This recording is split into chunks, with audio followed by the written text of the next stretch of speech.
Hello everyone, welcome to Caliber Academy. तो आज हम लोग पढ़ेंगे केमिस्ट्री का चैप्टर नंबर 1 क्लास 10th का, that is chemical reaction and equation.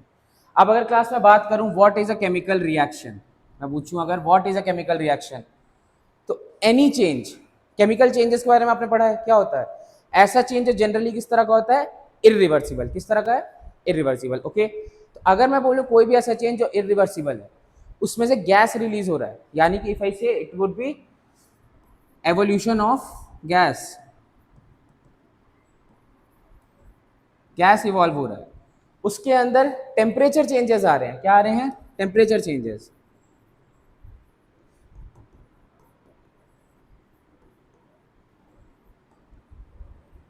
ठीक है, जनरली हम लोगों ने क्या देखा है कि रिएक्शन जो केमिकल रिएक्शंस होते हैं, आगे आप लोग जब सीनियर क्लासेस में जाओगे तो शायद खुद से करने का मौका मिलेगा। जितने भी हमारे केमिकल रिएक्शंस होते हैं उसमें हम लोग क्या करते हैं, जनरली देखते हैं नीचे कुछ, आपने एक वर्ड सुना होगा कि यहाँ पे नीचे में कुछ एक लेयर फॉर्म हुआ है, कुछ रिएक्शन के बाद नीचे एक लेयर फॉर्म हो रहा है, दैट इज कॉल्ड प्रेसिपिटेट। तो एक और जो हमारे पास की फैक्टर होता है that is formation of precipitate, formation of precipitate.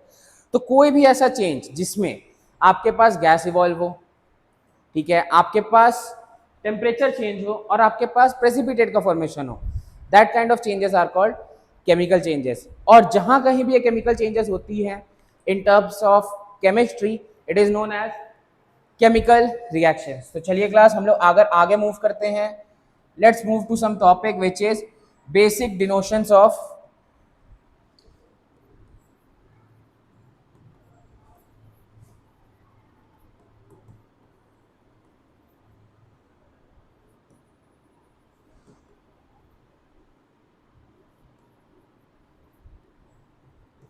Basic denotations of chemical substances.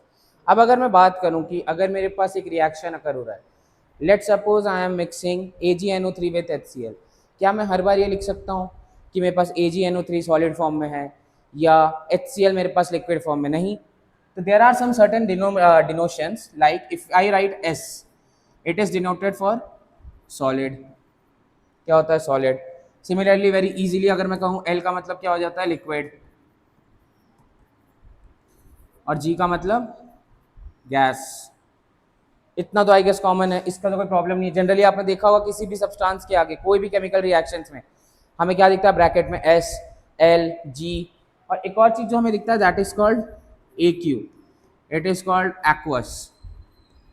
अब एक्वस क्या होता है, जो ऑलमोस्ट जिसमें सॉल्यूट का content as compare to liquid ज्यादा है हमारे पास। ठीक है, उसके बाद कुछ कुछ है साइंस, जैसे कि if I point upper direction arrow, इसका मतलब क्या हो रहा है, गैस रिलीज हो रहा है। ठीक है, इसका मतलब क्या हो रहा है, गैस रिलीज हो रहा है। अगर मैं डाउनवर्ड डायरेक्शन में करूं तो क्या फॉर्म होता है, प्रेसिपिटेट का फॉर्मेशन हो रहा है।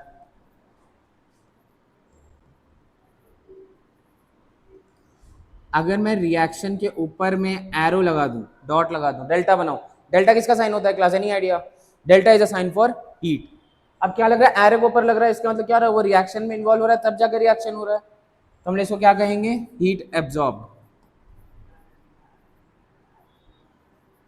Heat absorb. उसके बाद अगर मैं लिखूं रिएक्शन कंप्लीट होने के बाद मेरे पास रिएक्टेंट से क्या मिला, प्रोडक्ट, प्रोडक्ट प्लस डेल्टा, इसका मतलब क्या होगा, हीट रिलीज्ड। ठीक है, हीट रिलीज्ड आ गया मेरे पास।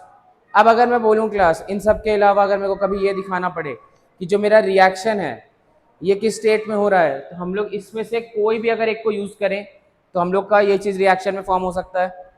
चलो एक काम करो, आप लोग इसको नोट डाउन कर लो कि हमारे पास ये बेसिक डिनोशंस हैं केमिस्ट्री के जो हमें यूज करने होते हैं। ठीक है, चलो क्लास इसके बाद हम लोग नेक्स्ट टॉपिक में मूव करते हैं, that is chemical equation. Chemical equation, अब केमिकल इक्वेशन क्या होता है, मैंने क्या बोला कि मैंने हाइड्रोक्लोरिक एसिड मिलाया किसके साथ, AgNO3 के साथ। अब मेरे को उसको रिप्रेजेंट भी तो करना आना चाहिए। तो हमेशा एक केमिकल रिएक्शन में हमेशा एक चीज क्या होता है, रिएक्टेंट। रिएक्टेंट्स हमेशा क्या बनते हैं, रिएक्टेंट्स। रिएक्टेंट्स हमेशा क्या बनते हैं, प्रोडक्ट्स। क्यों एस क्यों लगा? क्योंकि हमारे पास कभी भी ऐसा नहीं होता कि एक रिएक्टेंट मेरे पास सिंगल फेज में हो, ठीक है? तो reactants generally give products. So what are reactants? These are the substances that combine chemically.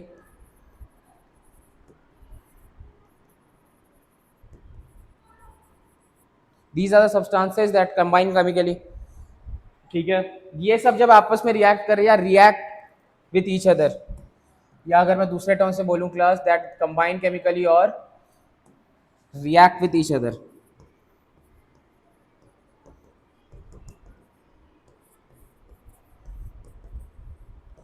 इसके बाद क्या आता है मेरे पास? Products. So what are products? The substances that are formed due to reaction of reactants. Generally class क्या होगा? दो सब्सटेंस है या उससे ज्यादा सब्सटेंस है, क्या होंगे? कंबाइन करेंगे.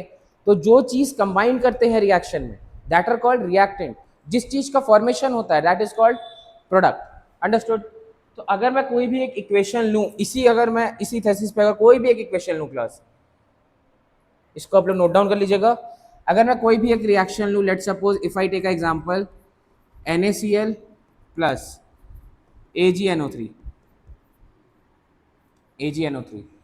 ठीक है? तो अगर मेरे को ये वाले रिएक्शन को कंप्लीट कराना है तो मैं क्या करूंगा? ये रिएक्शन होगा. अब यहाँ पे क्या करेगा? NaNO3 का फॉर्मेशन हो रहा है. अब ये कैसे होता है रिएक्शन का फॉर्मेशन, ये मैं अभी बताऊंगा. और क्या बनेगा? AgCl, NaNO3 और AgCl, ठीक है? तो अब अगर मैं क्लास बात करूं आपके पास, ये क्या हो गया? यहाँ पे अगर मैं देखूं ये क्या बन रहा है मेरे पास? These both are called reactants. ये क्या होंगे? रिएक्टेंट्स. और ये दोनों क्या हुए मेरे पास? प्रोडक्ट, ठीक है? तो जब कभी भी दो चीज केमिकली कंबाइन करेगा, दैट इज कॉल्ड रिएक्टेंट. जिस चीज का फॉर्मेशन करेगा, that are called products. Okay, तो ये हो गया हमारे पास रिएक्टेंट्स प्रोडक्ट का. अब अगर क्लास में बात करूं रिएक्टेंट्स क्या होता है, प्रोडक्ट्स क्या होता है, आपको क्लियर हो गए. आपके पास डिनोशंस भी क्लियर हो गए कि किस किस हम लोग डिनोशंस कर सकते हैं. अब मेरे पास मेजर क्वेश्चन आता है कि सर रिएक्शंस क्या क्या होते हैं, मेरे को कैसे पता चलेगा कौन सा रिएक्शन क्या फॉर्म करेगा, ठीक है? तो हमारे पास वहां पे आ जाता है next topic, it is types of reaction.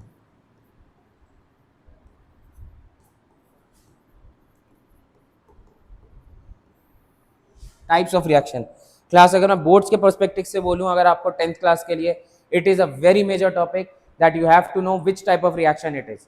तो अगर मैं देख रहा हूं टाइप्स ऑफ रिएक्शन, मेरे पास सबसे पहला टाइप आ जाता है class, that is combination reaction.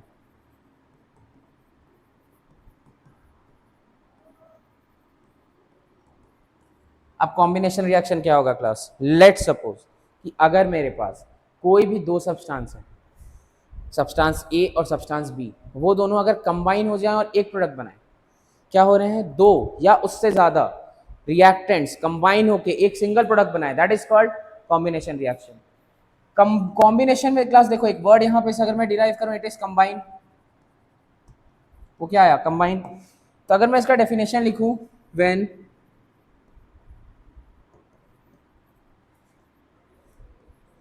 various reactants combine with each other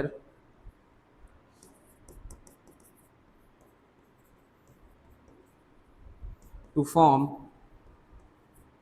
a single compound या फिर single product, it is called combination reaction.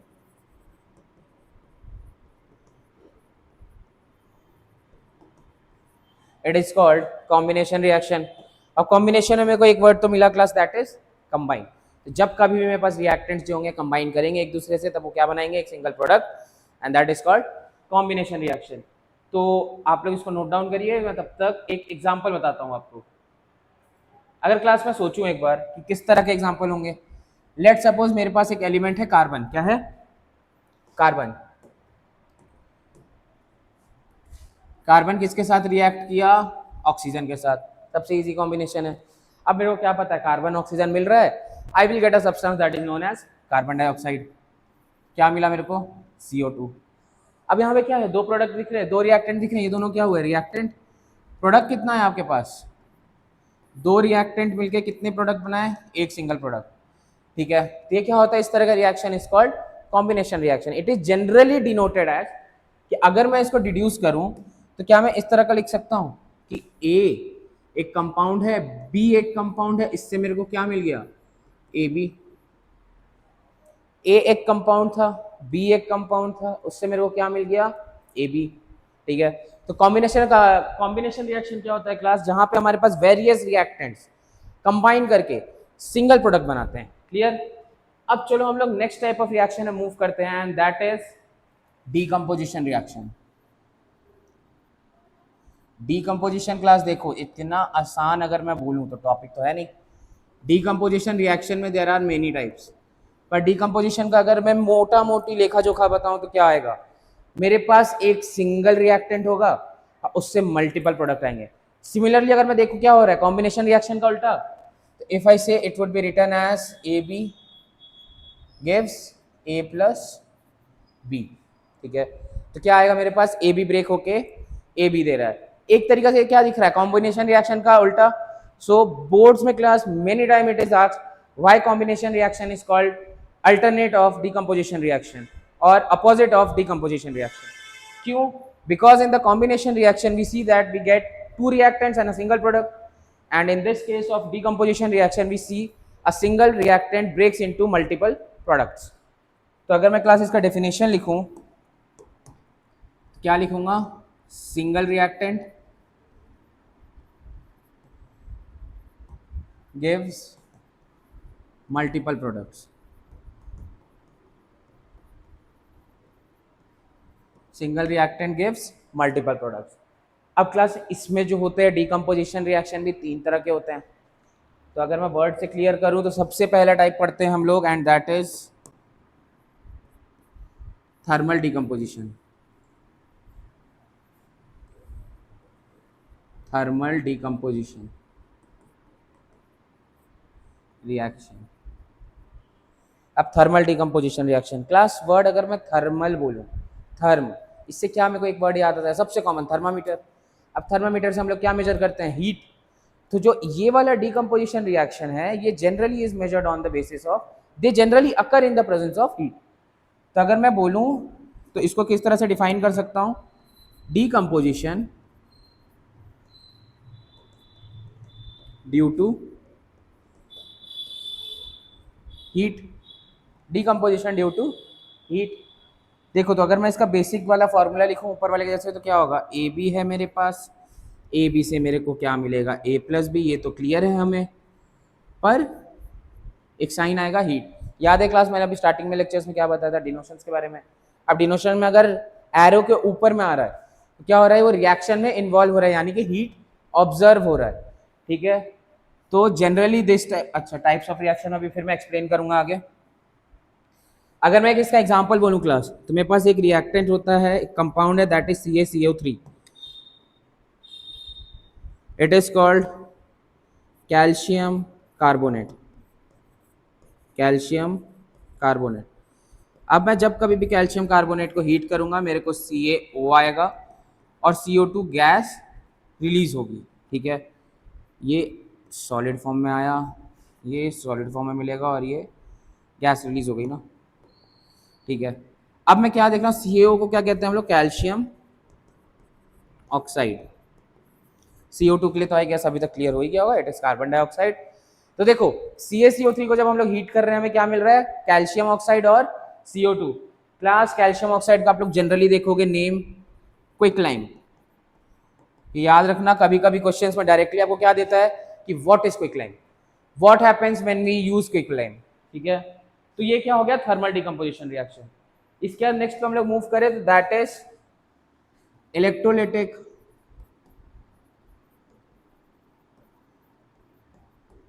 decomposition reaction। Electrolytic decomposition reaction, अब क्लास डिकम्पोजिशन वर्ड है तो हमें क्या पता है कि ए बी होगा, ब्रेक किस में होगा, ए प्लस बी में। तो if I see like this, A B breaks into A plus B. अब यहां पे एक वर्ड दिख रहा है मेरे को, electro. What is meant by electro class? Electricity.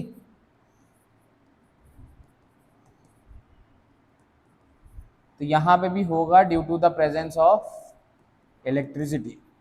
ठीक है, तो अगर मैं बात करूं क्लास कि मेरे पास कोई भी ऐसा रिएक्शन है जहां पे आपका डीकंपोजिशन रिएक्शन हो रहा है, यानी कि एक रिएक्टेंट मल्टीपल प्रोडक्ट्स में ब्रेकआउट हो रहे हैं due to the presence of heat. चलो एक एग्जांपल लेते हैं, सबसे कॉमन एग्जांपल मेरे पास क्या है, वाटर। वाटर में जब हम लोग क्या पास करेंगे, इलेक्ट्रिसिटी को पास करते हैं, तो क्या मिलेगा मेरे को, H2 gas plus O2 gas. अब क्या दिख रहा है मेरे को, H2O क्या था, एक सिंगल रिएक्टेंट, मल्टीपल प्रोडक्ट्स में क्या मिला मेरे को, H2 गैस और O2 गैस। ठीक है, तो इस तरह का रिएक्शन जहां पे इलेक्ट्रिसिटी की वजह से डीकंपोजिशन रिएक्शन हो, that is called electrolytic decomposition reaction. ठीक है, अब इसके थर्ड पार्ट में मूव करते हैं class, and that is photolytic. Photolytic decomposition reaction. ठीक है, फोटोलिटिक डीकंपोजिशन रिएक्शन। अगर क्लास में बात करूं, what do you understand by the word photo? Light. Photo मतलब आपका वो सेल्फी लेने वाला फोटो नहीं, कौन सा आएगा, लाइट। क्लियर। तो अगर मैं बात करूं, यहां पे भी क्या होगा, ए बी होगा। क्या होगा sir, A B. A B से मेरे को क्या पता है क्या क्या मिलेंगे, ए मिलेगा, बी मिलेगा। अब किसके प्रेजेंस में हो रहा है, लाइट के प्रेजेंस में। ठीक है, जनरली ये रिएक्शंस अगर करते हैं सनलाइट के प्रेजेंस में, तो हम लोग इसको रिप्रेजेंट कर देते हैं एच न्यू। ठीक है, so what is H new class? H new is nothing but डिनोशन for sunlight. डिनोशन for sunlight. अब कोई भी ऐसा रिएक्शन जो डिकम्पोज हो, यानी कि एक सिंगल रिएक्टेंट डिकम्पोज हो रहा है मल्टीपल में due to the presence of sunlight, is known as photolytic decomposition reaction. Due to the presence of light is called photolytic decomposition reaction, but generally reactions occur due to the presence of sunlight. ठीक है, तो अगर मैं इसका example लिखूं class, तो मेरे को क्या मिल जाएगा, AgBr है, इसको जब हम लोग सनलाइट के प्रेजेंस में रखेंगे तो क्या आएगा, Ag प्लस Br। ठीक है, तो ये क्या हो जा रहा है हमारे पास, a type of photolytic decomposition reaction. इतना हो गया। अब हमारे पास जो नेक्स्ट टॉपिक है, अभी तक हमने क्या क्या पढ़ लिया क्लास, एक तो था कॉम्बिनेशन, दो रिएक्टेंट मिलके एक सिंगल प्रोडक्ट बना रहे हैं। फिर क्या आया, डीकंपोजिशन, जहां पे हमने तीन टाइप पढ़े, इलेक्ट्रोलिटिक, फोटोलिटिक और थर्मोलिटिक।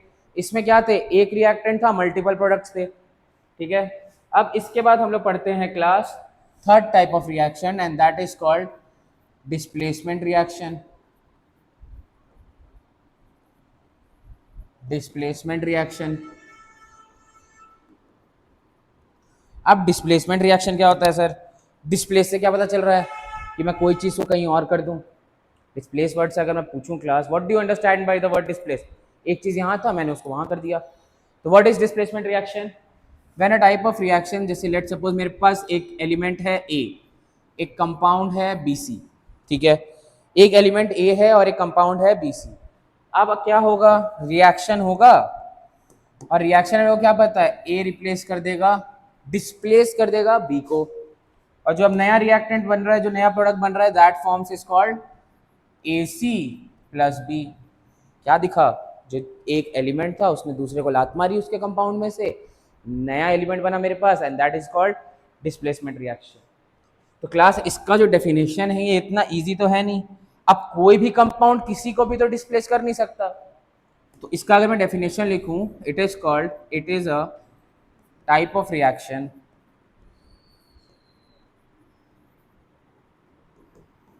in which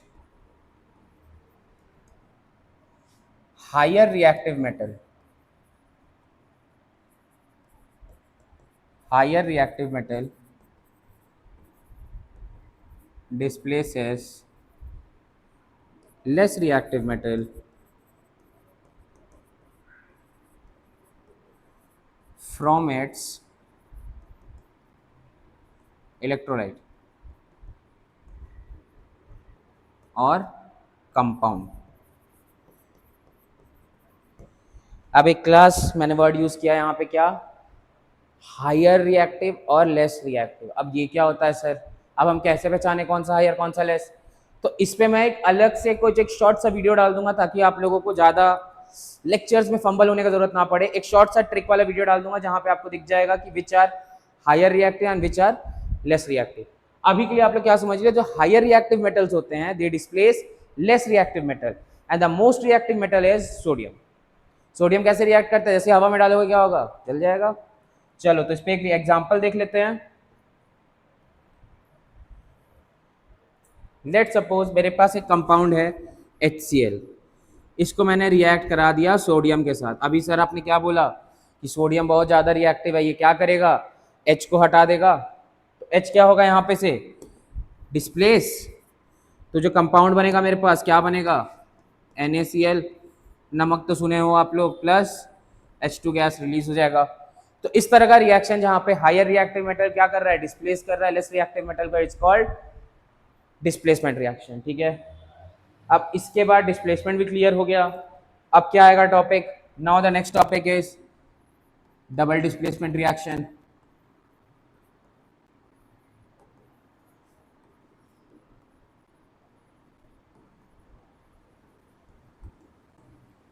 double displacement reaction, अब मेरे को वर्ड से क्या क्लियर हो रहा है कि पहले तो सर एक रिएक्टेंट था जिसमें एक मेटल था और एक कंपाउंड था, एक इलेक्ट्रोलाइट था, उसमें से एक मेटल डिस्प्लेस कर दिया लेस रिएक्टिव को। अब मेरे पास डबल डिस्प्लेसमेंट में इस तरह नहीं होता क्लास, इसमें क्या होता है, लेट सपोज एक मेरे पास कंपाउंड है AB और एक कंपाउंड है CD। तो क्या होगा यहाँ पे, इन दोनों के आयन्स एक्सचेंज हो जाएंगे बेस्ड ऑन देयर रिएक्टिविटी। तो ए क्या करेगा इस केस में, ए इस केस में जाके डी के साथ बॉन्ड बना लेगा और सी यहाँ पे बी के साथ बनाएगा। तो जो मेरे पास रिएक्टेंट आएगा, जो हमारे पास रिजल्ट आएगा, that would be AD plus CB। अब क्लास आपने ये सोचा कि मैंने BC क्यों नहीं लिखा या DA क्यों नहीं लिखा। ठीक है, जनरली जब कभी भी हम लोग कोई भी रिएक्शन करते हैं तो उसमें हम लोग स्टार्टिंग में उसके क्या लिखते हैं, मेटल, बाद में नॉन मेटल। अगर मैं एग्जांपल देखूं, NaCl है मेरे पास, तो Na क्या है, मेटल, ये क्या है, नॉन मेटल। ठीक है, इसके बाद अगर मैं बोलूं AgBr, ये क्या है, मेटल, ये क्या है, नॉन मेटल। तो जनरली जब कभी भी हम लोग कंपाउंड बनाते हैं तो क्या होता है, जो स्टार्टिंग में लिखते हैं हम लोग दैट इज मेटल और बाद में नॉन मेटल। चलो ये तो छोटा सा था, ये तो आई गेस समझ गए आप। चलो अब इसका अगर मैं रिएक्शन अगर बोलूं सर इसका डेफिनेशन क्या होगा, तो अ टाइप ऑफ रिएक्शन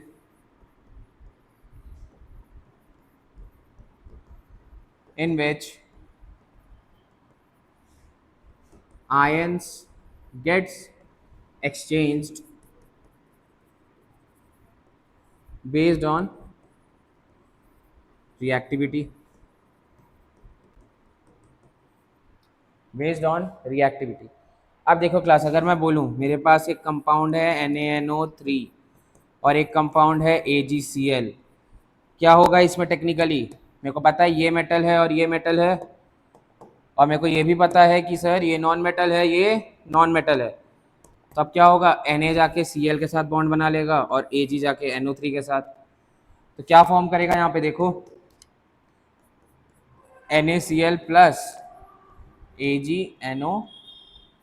यहाँ पे क्या दिखा मेरे को, आयंस एक्सचेंज हो गए बेस्ड ऑन देयर रिएक्टिविटी। ठीक है, तो this is double displacement reaction. I guess अभी तक इतना तो क्लियर जा रहा है। अब हम लोग नेक्स्ट टॉपिक को मूव करते हैं, डाटा आर कॉल्ड, एक ही स्लाइड में एक्सप्लेन करता हूँ क्लास इसको, exothermic and endothermic reaction.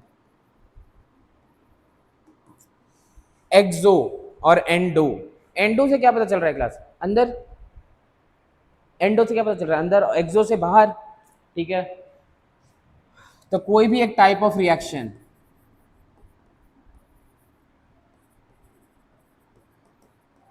That absorbs heat, sorry, that releases heat is called exothermic reaction।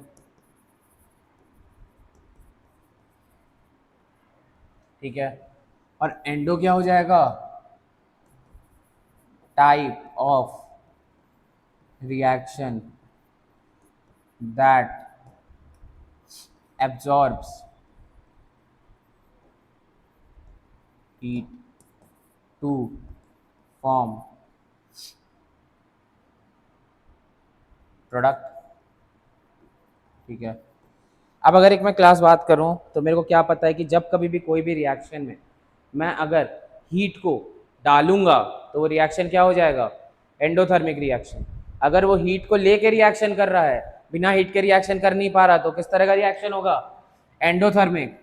और कोई भी एक रिएक्शन जो हीट रिलीज कर दे रहा है, दैट आर कॉल्ड एक्सोथर्मिक। तो अभी क्लास में अगर बात करूं तो एक्सोथर्मिक रिएक्शन जनरली कहां दिखता है हमें, थर्मोलिटिक में, थर्मोलिटिक डीकॉम्पोजिशन रिएक्शन। अब थर्मोलिटिक डीकम्पोजिशन रिएक्शन में वो क्या दिखा था कि सर वहां पे डीकम्पोजिशन हो रहा है, यानी कि एक प्रोडक्ट टूट रहा है मोर देन, एक रिएक्टेंट टूट रहा है मोर देन वन प्रोडक्ट में, किसके प्रेजेंस में, हीट के प्रेजेंस में। तो क्या होता है हमारा थर्मोलिटिक डीकम्पोजिशन रिएक्शन। अब उस तरह का रिएक्शन क्या होगा, एंडोथर्मिक, सॉरी, उस तरह का रिएक्शन क्या होगा, एंडोथर्मिक। क्यों, क्योंकि वो भी हीट लेके ही टूट रहा है, बिना हीट के तो ब्रेकडाउन हो नहीं रहा। चलो क्लास इतना तक I guess these are the types of reaction that we need to cover. First is combination, decomposition, displacement, double displacement, endothermic, exothermic.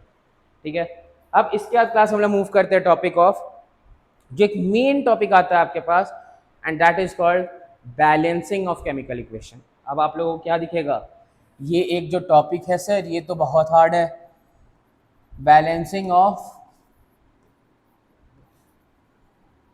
Chemical equation. सबसे पहला मेरे मन का सवाल, बैलेंस ही क्यों करना है, कोई रिएक्शन है, अकर हुआ, मुझे पता है, आपको पता है, बैलेंस का क्या जरूरत है।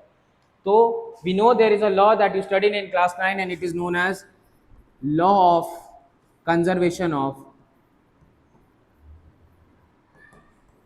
मास, that is called law of conservation of mass. Law of conservation of mass क्या कहता है क्लास, कि always during any type of chemical reaction the mass of reactant is always equal to the mass of product. ठीक है, ये बड़ा सा law क्या कहता है हमें कि सर जो मेरे पास मास ऑफ रिएक्टेंट है is always equal to mass of product, mass of reactant is always equal to mass of product. जब मुझे पता है कि मेरे पास जो रिएक्टेंट है वो बराबर किसके होगा, प्रोडक्ट के, तो उनके बीच में बैलेंसिंग जरूरी आ रहा है। अगर अनबैलेंस रहा तो क्या पता मेरे पास कोई एक कंपाउंड ज्यादा अमाउंट में बन रहा है और एक कोई कंपाउंड कम अमाउंट में बन रहा है और दूसरा रिलीज ही नहीं हो रहा है। तो मेरे को क्या पता कि law of conservation of mass मेरे पास क्या स्टेट करता है, that always the mass of reactant is equal to the mass of product. ठीक है, तो चलो क्लास इस पे एक फटाफट क्वेश्चन कर लेते हैं। Let suppose I have a question, HCl plus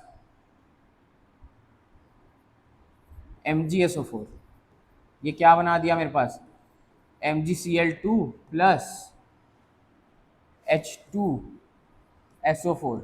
ठीक है, अब देखो क्लास ये कोई मेरा पेटेंट तरीका नहीं है, ऐसे आपको मार्केट में लाखों तरीके मिलेंगे बैलेंस करने के। मैं पर्सनली जो मेथड यूज़ करता हूँ, दो मेथड, या तो हिट एंड ट्रायल कर लूँ कि तुक्का मार लूँ कि किस में किस ना जाएगा। एक तो मैडम मेरे पास सिंपली क्या आएगा कि मैं तुक्का मार लूँ कि सर देखो यहाँ पे 1 लगा दे रहा हूँ, बैलेंस हो जा रहा है मेरा इक्वेशन, पर क्या वो कॉम्प्लेक्स इक्वेशंस में काम आएगा, नहीं। तो मैं क्या करूँगा, सेकंड मेथड जो मैं प्रेफर करता हूँ, it is called ERP method, that is ERP method. अब ERP क्या होता है sir, ERP is basically nothing but element, reactant and product, element, reactant and product. अब ये क्या होता है, लेट सपोज मेरे पास ये वाला रिएक्शन है क्लास। अब एलिमेंट्स कौन से दिख रहे हैं मेरे को यहाँ पे, एक तो H है, एक Cl है, एक Mg है, एक S है, एक O है, इससे ज़्यादा तो है नहीं। तो मैं क्या करूँगा, पहले एलिमेंट्स के नाम लिख दूंगा, H, Cl, Mg, S और O। यही है मेरे पास रिएक्टेंट्स, यही सारे एलिमेंट्स पता है हमारे को, रिएक्टेंट में यही सारे प्रोडक्ट्स भी बने हैं। ठीक है, अब मैं क्या करूँगा, सेकेंड स्टेप, स्टेप नंबर 1, अगर मैं बोलूं class step 1, right all the elements involve in reaction, अब क्या आएगा? Step 2, calculate reactant and product. अब क्या दिख रहा है मेरे को? हाइड्रोजन तो दिख गया। हाइड्रोजन कितना है रिएक्टेंट साइड में क्लास? इसके आगे कोई नंबर नहीं है, मतलब 1। Cl कितना है? 1। मैग्नीशियम कितना है? 1। S कितना है? 1। ऑक्सीजन कितना है? 4।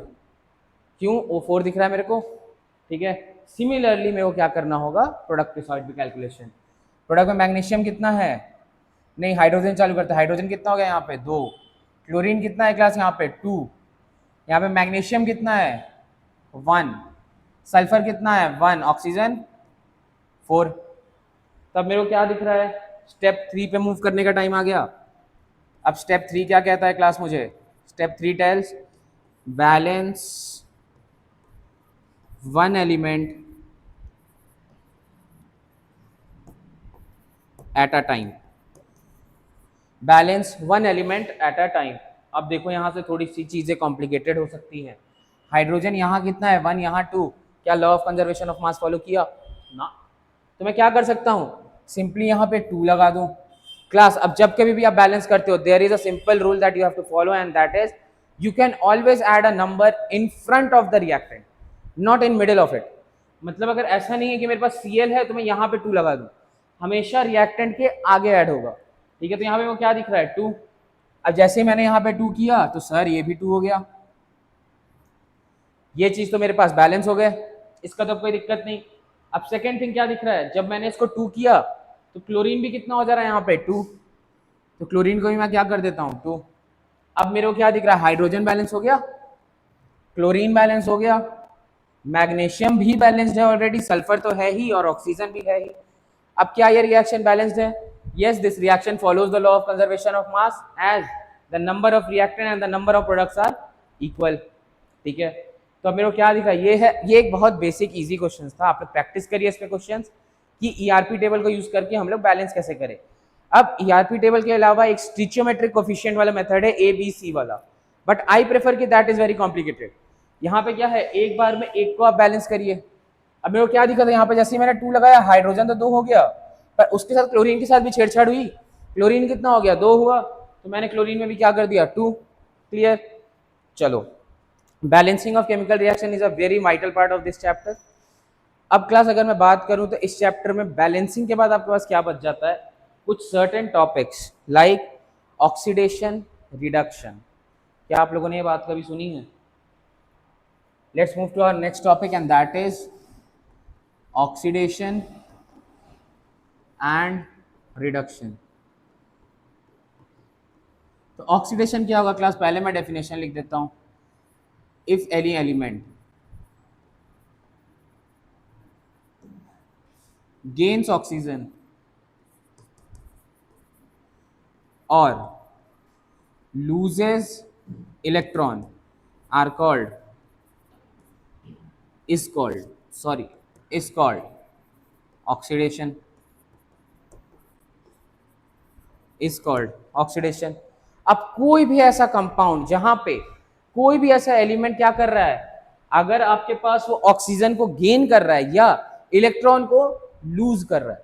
हाइड्रोजन का बात नहीं कर रहा क्लास, ध्यान से वर्ड सुनना है, दैट इज इलेक्ट्रॉन। ठीक है, अब उसी तरह अगर class if I talk about reduction, what is reduction? If any element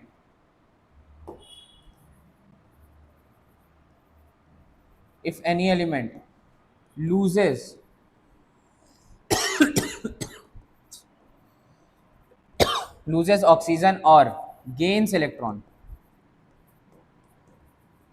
then it is called reduction। Oxidation क्या होता है क्लास? जब कभी भी कोई ऑक्सीजन को ले या इलेक्ट्रॉन को दान में दे दे, उसको कोई दिक्कत नहीं। अगर उसके पास ऑक्सीजन गेन हो रहा है, दैट इज गेटिंग ऑक्सीडाइज्ड। अगर वो इलेक्ट्रॉन लूज कर रहा है तो भी क्या हो रहा है? ऑक्सीडेशन। दूसरा चीज क्या है? जब कभी भी कोई भी रिएक्शन में एलिमेंट या तो ऑक्सीजन को लूज आउट कर दे, मतलब पहले तो था रिएक्टेंट पार्ट में पर प्रोडक्ट पार्ट में उसके पास नहीं है, या फिर वो इलेक्ट्रॉन गेन कर ले, दैट इज कॉल्ड रिडक्शन। अब चलो क्लास इस पे थोड़ा सा एग्जांपल्स देखते हैं हम लोग, ठीक है। लेट सपोज मेरे पास एक रिएक्शन है CaO, अभी मैंने इस एग्जांपल को यूज किया था, एक्सप्लेन क्या किया था, इट इज क्विकलाइम, क्विकलाइम, ठीक है। CaO जब रिएक्ट करेगा HCl के साथ तो क्या बनाएगा, CaCl2 plus H2O, CaCl2 plus H2O। अब देखो क्लास, अगर मैं एक बात करूं कि सर अब मैं अगर इसमें देखूं तो मेरे को दिख रहा है यहाँ पे तो कैल्शियम के पास ऑक्सीजन था, यहाँ पे तो कैल्शियम के पास ऑक्सीजन नहीं है, तो यहाँ पे कुछ की पॉइंटर्स है जो हमें नोट करने होते हैं, that are oxidised element, oxidised element, reduced element,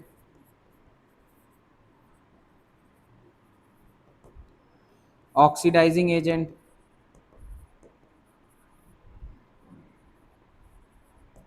और लास्ट में आएगा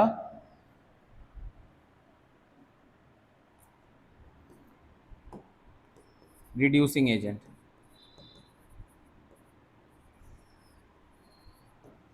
देखो क्लास, अब ऑक्सीडाइज्ड एलिमेंट कौन होगा, जो ऑक्सीडेशन कर ले। रिड्यूस्ड एलिमेंट कौन होगा, रिड्यूस्ड एलिमेंट होगा जिसके अंदर रिडक्शन हो जाए। ऑक्सीडाइज्ड एलिमेंट कौन होगा, ऑक्सीडाइजिंग एलिमेंट कौन होगा, जिसके वजह से किसी एलिमेंट को अपने पास से ऑक्सीजन हटाना पड़ा हो। और रिड्यूसिंग एजेंट कौन सा होगा, जो अपने वजह से दूसरे को ऑक्सीडेशन करने पे मजबूर किया हो। थोड़ा देखो, थोड़ा कॉम्प्लिकेटेड आई गेस सुनने में हो गया है, तो इसको थोड़ा सिंप्लीफाई करते हैं। Let's see class, oxidised element कौन होता है, जिसको ऑक्सीजन मिले या फिर वो अपना इलेक्ट्रॉन लूज करे। अब वो क्या दिख रहा है, यहाँ पे एक हाइड्रोजन है सर, यहाँ पे तो ऑक्सीजन नहीं है, यहाँ पे हाइड्रोजन के पास क्या ऑक्सीजन आ गया, तो ऐसा जिसके पास रिएक्टेंट में तो नहीं था, अब प्रोडक्ट में क्या आ गया, oxygen, that are called oxidised element. तो H2 क्या हो गया मेरे पास यहाँ पे, सॉरी 2 भी नहीं, हाइड्रोजन क्या हो गया मेरे पास यहाँ पे, ऑक्सीडाइज्ड एलिमेंट। अब किसके पास से ऑक्सीजन चोरी करके भागा, वो कैल्शियम के पास से, तो रिड्यूस्ड एलिमेंट कौन सा हो गया, कैल्शियम, ठीक है। अब ऑक्सीडाइजिंग एजेंट क्या होता है, जिसके वजह से ऑक्सीडेशन हुआ हो। तो क्या कैल्शियम ऑक्साइड कभी ऑक्सीजन छोड़ता, नहीं छोड़ता, किसके वजह से उसको छोड़ना पड़ा, HCl की वजह से। तो यहाँ पे HCl क्या हो गया मेरे पास, HCl is called oxidising agent, क्या होता है वो, ऑक्सीडाइजिंग एजेंट। और रिड्यूसिंग एजेंट क्या होता है, जिसके वजह से ऑक्सीडेशन हुआ हो या जिसने अपना ऑक्सीजन दान दे दिया हो, तो वो क्या हो जाएगा मेरे पास, CaO। तो क्या होगा, ऑक्सीजन कहाँ से है रिएक्शन में, CaO की वजह से, कैल्शियम ऑक्साइड की वजह से, तो ये क्या हो गया मेरे पास, रिड्यूसिंग एजेंट।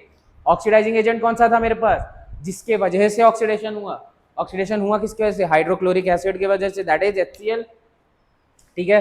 तो this is the all concept of oxidation and reduction. इसमें इसके ऊपर पे क्लास आपको NCERT बोर्ड सब में आपको क्वेश्चंस आएंगे कि identify oxidising element, reducing element, oxidising agent, reducing agent, ठीक है। तो चलो क्लास, अब अगर मैं मोटा मोटी बात करूं, इसको आप लोग नोट डाउन करिए, चलिए इसको नोट डाउन कर लीजिए आप लोग, इसको मैं साइड करता हूं, एक second.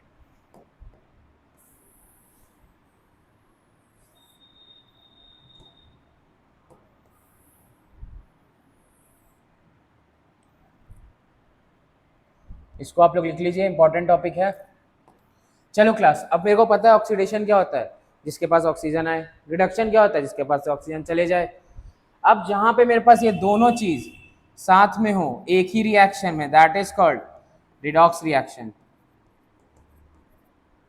That is called redox reaction. अब बोलो कि सर ये तो फिर रिडॉक्स रिएक्शन का एग्जांपल है, तो यस क्लास, जनरली हम लोग जो रिएक्शन पढ़ते हैं दे आर रिडॉक्स रिएक्शन। अब अगर मैं ऑक्सीडेशन का बस एक एग्जांपल दूं क्लास, ऑक्सीडेशन का, अगर मेरे पास Ca है, O के साथ रिएक्ट किया, क्या बनाया, CaO, क्या बनाया, CaO, ठीक है। तो हमें क्या दिख रहा है, यहाँ पे एक एलिमेंट था, इसके पास ऑक्सीजन था नहीं, यहाँ पे एक ऑक्सीजन था, फिर लास्ट में जाके ऑक्सीजन के साथ कंपाउंड बना लिया, तो क्या हुआ, ऑक्सीडाइजिंग एलिमेंट, ऑक्सीडेशन हुआ इसके अंदर।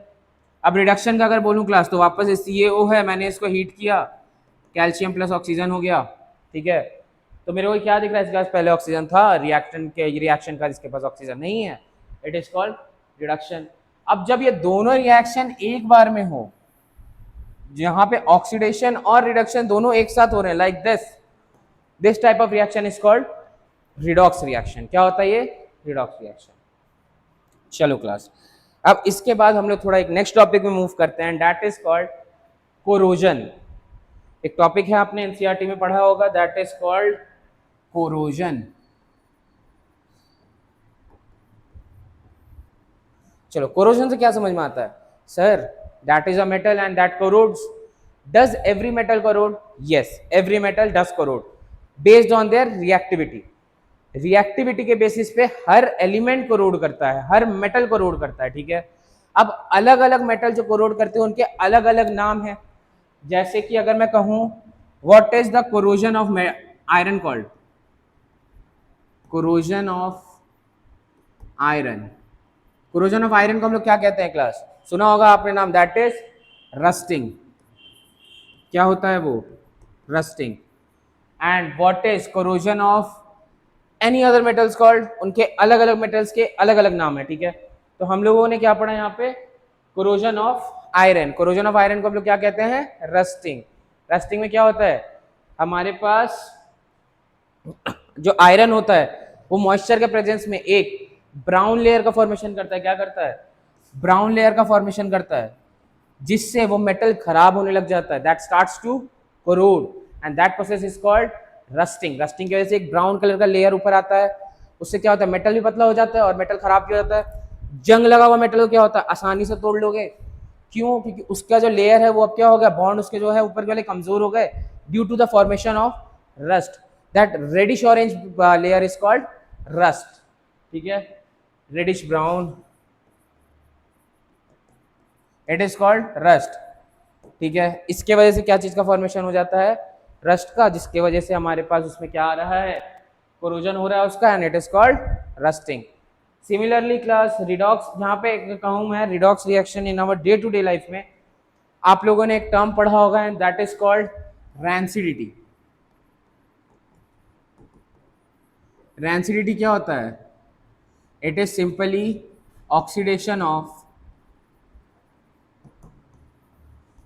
unsaturated fats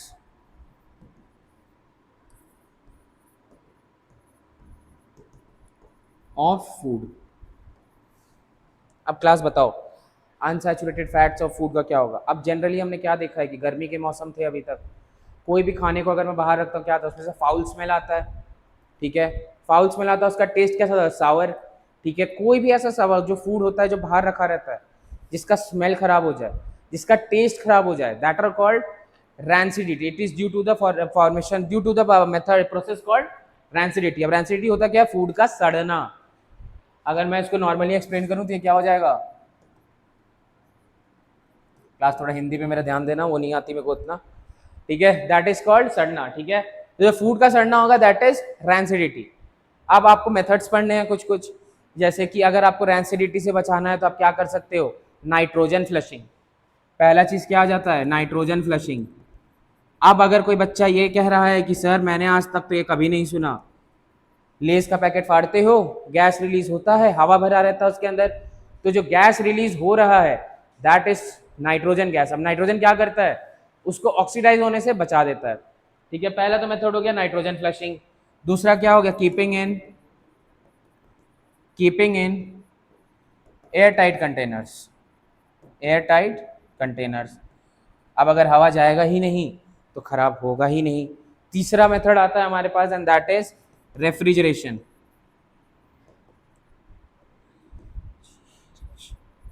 रेफ्रिजरेशन में क्या होता है? फ्रिज में सामान रख दो, सड़ेगा ही नहीं। जनरली क्या होता है? गर्मी टाइम में सारी चीज फूड को रेफ्रिजरेटर में स्टोर करते हैं। क्यों? ताकि वो जल्दी कोरोड ऑफ ना करे, जल्दी रैंसिडिटी का प्रोसेस उसमें ना हो। तो क्लास जो आज के क्लासेस में हमने पढ़ा, that was all about chapter 1. It was a quick short video of chapter 1. हम लोग इसके ऊपर पे थोड़े बहुत question about balancing and about redox reaction, मैं इसके ऊपर एक अलग से छोटा सा वीडियो लेके आता हूँ। And there would be a short video on the trick for learning reactivity series. Reactivity series आप लोग ओपन करिएगा, एनसीईआरटी में आपको मिल जाएगा, पर उस पर एक शॉर्ट ट्रिक मैं आपको एक नेक्स्ट वीडियो में देता हूँ, That was all for today. Thank you, class.